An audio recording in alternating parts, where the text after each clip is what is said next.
Hi guys, Vino here and welcome to part 2 of my board game unboxing video. So unfortunately yesterday you only saw part of the recording that I managed to grab because halfway through the footage my mic decided to cut out. However, upon further inspection of some of the footage, I've managed to find some of it still has the audio within inside it or recorded. So what I'm going to do, I'm going to cut in a moment to the rest of yesterday's recording of this video, and then you're going to come back to me and you're going to cut straight in to basically where the footage cuts off, which is the expansion for Maximum Apocalypse Gothic Horrors. You'll cut straight back into me with this red t-shirt rather than my Guinness rugby shirt, and then we'll continue on and I'll let you guys know, I'll let you guys into the little thing that I teased at the beginning of that video. I do apologise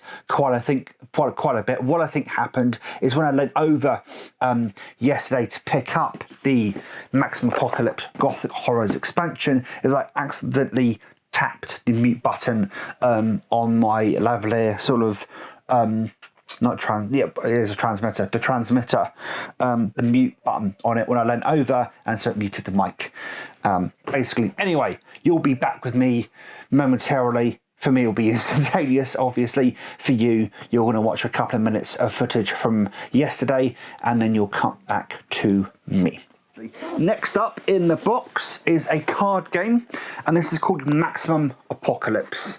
So what Maximum Apocalypse basically is a card game, kind of a deck builder card game, where you basically play through many end of the world scenarios, such as kaiju invading, demons invading, famine, you know, stuff like that. Any kind of a nuclear warhead going off.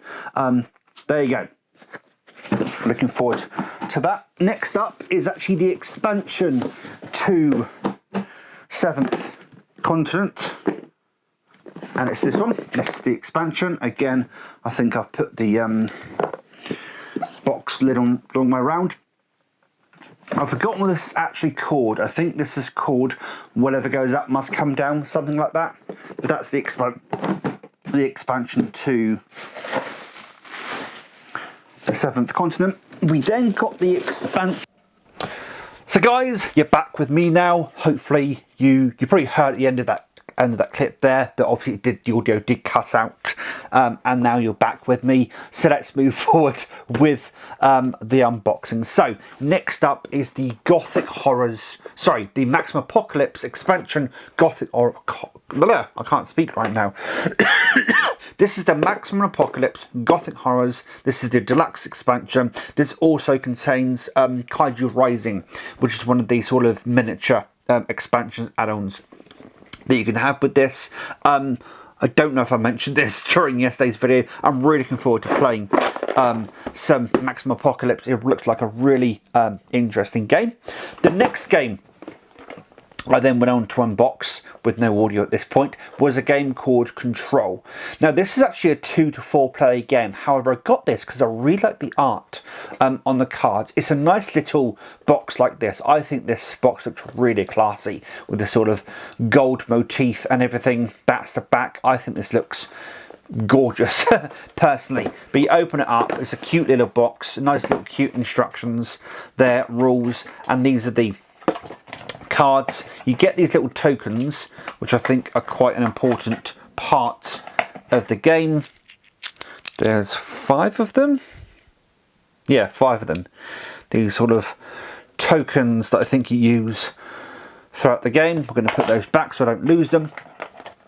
But one of the main reasons why I wanted, there's also for each player, there's reference cards. I really like when games give you reference cards in the game themselves, and this is what the card art looks like. The back looks quite superb as well, if you ask me, but I really like the look of some of these cards. I really like that sort of motif going on there. Really like the look of these cards. I did say this at the end of that video I recorded yesterday, but I'll say at the beginning of this particular video, is there is a local, I do have a local board game group that does meet up 2 to 3 times a week, and I am strongly considering taking this along with me at some point and playing a few rounds, because each round can last 5 to 15 minutes. It's a pretty quick game, this one. So yeah, really looking forward to that one. I'm going to take a swig of this tea that I forgot to mention at the beginning. Superb cup of tea. And the last thing from yesterday is a game called Convoy. This is actually a French game. It's entirely in French, apart from the cards themselves. Does seem to be in English. There is a QR code on the back there, actually. I wonder if I can find the English instructions. But if I unbox this one for you, just to show it, we've got these sort of lithographic type cards here. You then got the instructions. Again, they are entirely in French, but I'm sure there's a way of getting these instructions in English. These cards are actually sleeved, really like these, and this is sort of a post-apocalyptic card game. Basically, it's a deck builder kind of card game kind of thing. There's actually a roguelite that's also called Convoy that some people have drawn the comparison between this and that video game roguelike that exists. So that's kind of cool. So I'm going to put all of this back. And we're going to put that back on there. There we go. So just to sum up, because obviously I've done this over 2 days for me and 2 parts for you. We got the 7th continent, we got the expansion for the 7th continent. What goes up must come down. I think that's what it's called. Anyway, we've got the expansion for 7th continent. We've got Maximum Apocalypse and its expansion, Gothic Horrors, which is another deck builder kind of post-apocalyptic kind of game. We've got Control and Convoy, I didn't mention those already. We've got Edge of Humanity, although this is a 2-player, 2 to 5-player game. The actual creator has come out with a 1-player variant.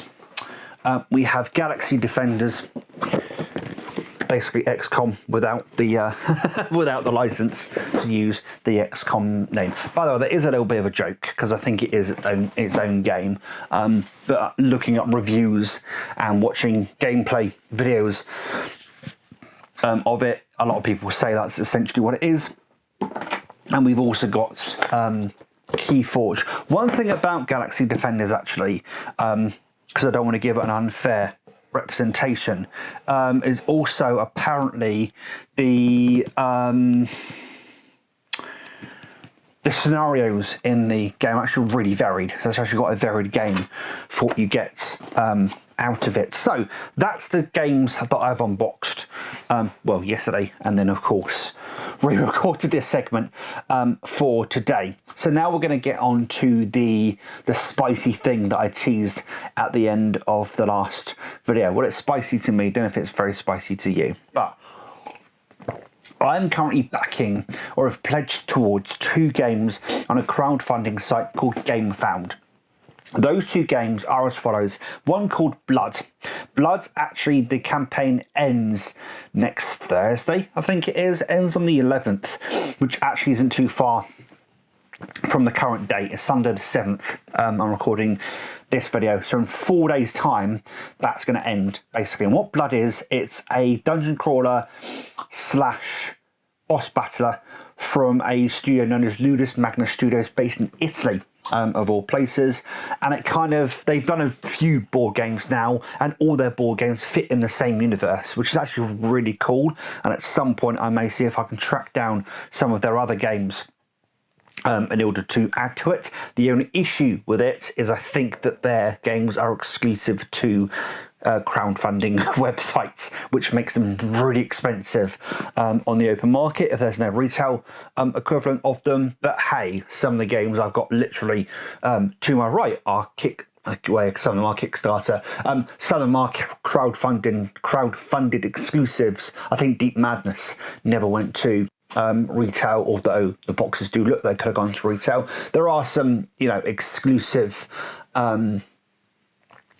crowdfunded games over there. Yes, they're expensive, but most people are willing to work with you on that, so to speak. Anyway, so yeah, Blood takes place in the Ludus Magnus Studios universe, if you will, and you basically fight vampires. So you have a troupe, basically, T-R-O-U-P-E. During the day, they are performers, they are magicians, they are jugglers, they are, they perform, but in the night, they are hunters, basically. They go into dungeons looking for loot and stuff like that. What drew me to this game, not only are the miniatures look fucking fantastic. They're standard miniatures, but they add like a red plastic to them in various parts to sort of make them stand out, and they look gorgeous. They really look gorgeous. But not only that, the game actually has a roguelite element to it, which is its main game mode. So its main game mode is actually a roguelike element. There's also a single battle mode or single scenario mode, and then there's the story mode. The story mode kind of is a tutorial, from what I understand, to sort of set up the roguelite mode, and then the roguelite mode is their main mode. And the way you play the game is there's a day phase and a night phase. You spend the day phase tuning up for the night phase, and the night phase you go into the dungeon and you fight the vampires, by the way. And what they've basically done, they have plucked various vampires from fiction and known culture, such as you fight Vlad, who is Dracula. Basically, there is a interpretation or reinterpretation of Raziel. You may not know that name off the top of your head, but Raziel actually features in the Legacy of Kain series, more specifically the Soul Reaver series, and he is the disgraced vampire that gets his wings torn off and thrown into a pit by his master, Kain, and then spends a few games trying to get out of the pit, basically to wreak his revenge upon Kain. There is a There is a non-copyright infringing, I'll say it that way, version of Raziel in Blood, which I really like. That actually, because a lot of people who like the Legacy of Kain games, such as myself, I'm a big fan of those games, have always wanted to see Raziel, what he was like before he got turned into the Soul Reaver. Basically, so it's really cool, and there's actually a competition, a contest going on right now. They're actually asking people on various social media places, Discord, Twitter, Reddit, all sorts of different places, Board Game Geek. They're asking people to basically put their ideas of what other vampires people would like to come to the series, or vampire ideas, and whichever idea they pick, or ideas that they pick, those people or that person gets a premium level pledge for free. So that's actually really cool. I can't come up with anything off the top of my head that would be a good idea, but some people have been considering some already existing vampires in fiction, media and stuff like that, and it's fun to see people's ideas, and we'll see what Ludus Magnus Studios decides to choose from that list of potential ideas. Obviously, if it is a copyrighted idea, they might have to go and get the license for that. We'll see. The campaign is fully funded. In fact, it's reached quite a few of its stretch goals at this point. So that's done. That's ending literally in about less than a week's time, and I'm looking really forward to that. The next one is a game called Terrascape. Terrascape is it's sort of Dead by Daylight, the board game, if you kind of think of it that way. And the way Terrascape sort of works is a hidden movement board game in which you have one player that plays the killer, and you have some other players that play the survivors. The survivors have to try and escape, they have to find keys to escape, and the killer is trying to kill them. As the game goes on, the killer gets more and more powerful, basically, and it becomes harder and harder for the survivors to escape. The game looks really good, and I think the art looks really solid, and there are some cards in there that look absolutely spectacular. There are also some miniatures called the Sundrop variants of the miniatures that I've actually gone ahead and now pledged to as of yesterday. They did run out when they first launched the campaign on Tuesday of last week. I think it was Tuesday or Thursday of last week when they did launch the campaign, they only had 300 of those miniatures available. They've now all gone. They've got an extra 400 of those Sundrop miniatures now available. I've gone ahead and updated my pledge to include those miniatures. I will be honest with you, although I really like the look of the game, it is a 2-player game. There is no 1-player variant. Blood can be played from 1 to how many players that there are miniatures, basically, or standees, because you get either at the pledge that I've pledged for, or more on that in a moment. Take a swig of tea.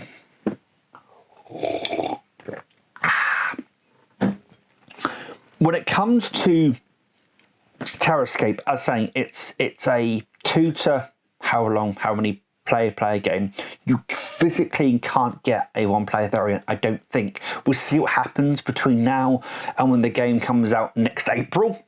More on that in a moment as well. But there's no 1-player variant, and a lot of people are saying that the Kickstarter feels very, I keep calling it Kickstarter, the crowdfunding campaign seems very lackluster. It feels like a pre-order more than it does a actual Kickstarter. I keep calling it Kickstarter. I really do apologise. If ever I say Kickstarter in this video, I mean crowdfunded, because I keep mixing the two up. To me, in my brain, Kickstarter and crowdfunding are interstitial between the two. I can't tear them apart in my brain. I'm sure most people are similar to that. Anyway. Yeah, it feels like a pre-order, basically, which is really kind of funny because, as I understand it, you now can't release a crowdfunded campaign through actual Kickstarter, if it's a pre-order. Kickstarter have now stopped that from happening. It has to be a crowdfunded campaign. There are other methods you can use online other than Kickstarter, basically, if you wish to launch your game as a pre-order and get pre-orders.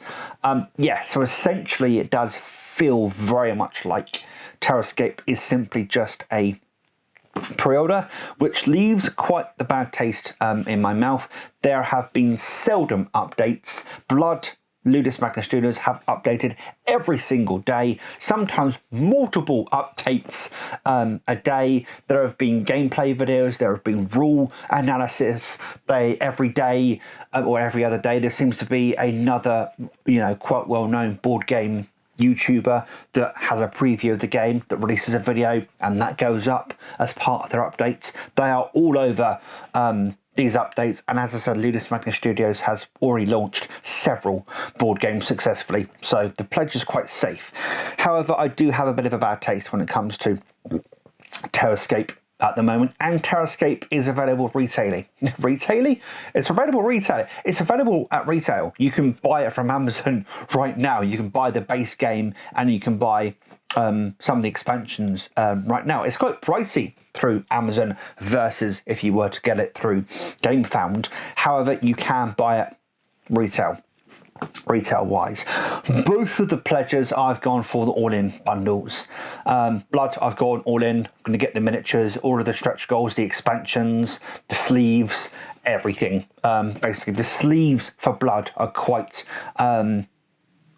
intrinsic to the game because it's a roguelite kind of setup. You need to be able to pack the game up in a way that still preserves your what you're doing at the time.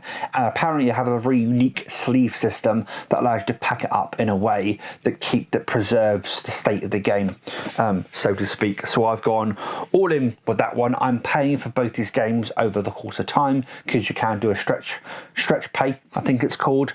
I am paying for both these over time. We'll see if I keep to the Terrascape pledge. I am keeping to the Blood pledge. I've already said to myself that's the game I'm going for. On the subject of when they're launching, Terrascape is due to launch next April 2025, and Blood is due to launch next December 2025. Again, I'm a little bit not concerned, what's the word, a little bit, again, bit of a bad taste in the mouth when it comes to Terrascape, that they're going to take a whole year, basically, for an expansion. If it's a pre-order, shouldn't they have them ready to go, but at the same token, they might have to remanufacture some of the previous expansions and base game and what have you. We shall see how things go. I have budgeted for both games. As it stands at the moment, I should say, I don't know what's going to happen in the next 2 weeks. The Terrascape pledge ends on the 28th of January, I wish, of July of this year, basically.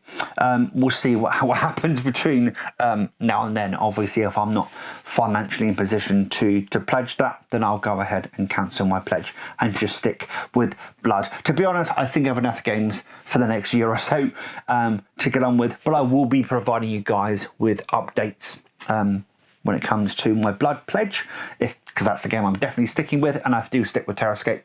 You guys will be the first to know all that kind of stuff, and I'll give you guys some updates from that, and I'll probably do a screen recording at some point showing the 2 games, showing the pledges that I've gone for, and then sort of telling you what drew me to them.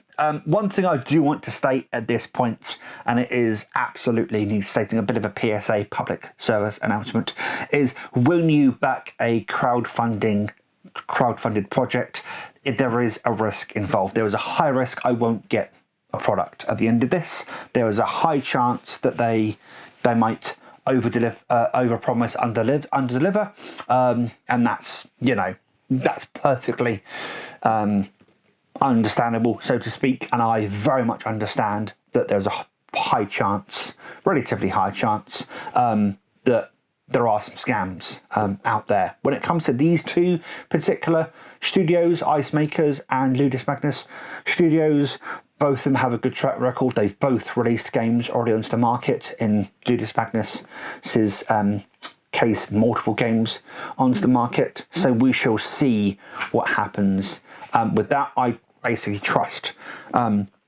both of them. The Terrascape has the badge of the safe pledge badge, which basically means that it's a safe pledge. There is going to be a product at the end of it, which again leads me to believe that it's a pre-order. They know they can keep up with demand, hopefully. But again, we shall see. I've rambled for a little bit at the end of this video. Hopefully you've enjoyed this second part, a bit longer than yesterday's part, for a nice little Sunday video for you guys. I'll be back probably actually later on today with recording a video. You guys will probably see it tomorrow at some point. But yeah, I'm really enjoying making videos at the moment, and I have a lot of things to start getting through when it comes to content, so to speak. Trying to think what my next game is going to be that I'm going to show off on a wonderful video for you guys. Until next time, guys, please take care and enjoy the rest of your day. Ta-ra.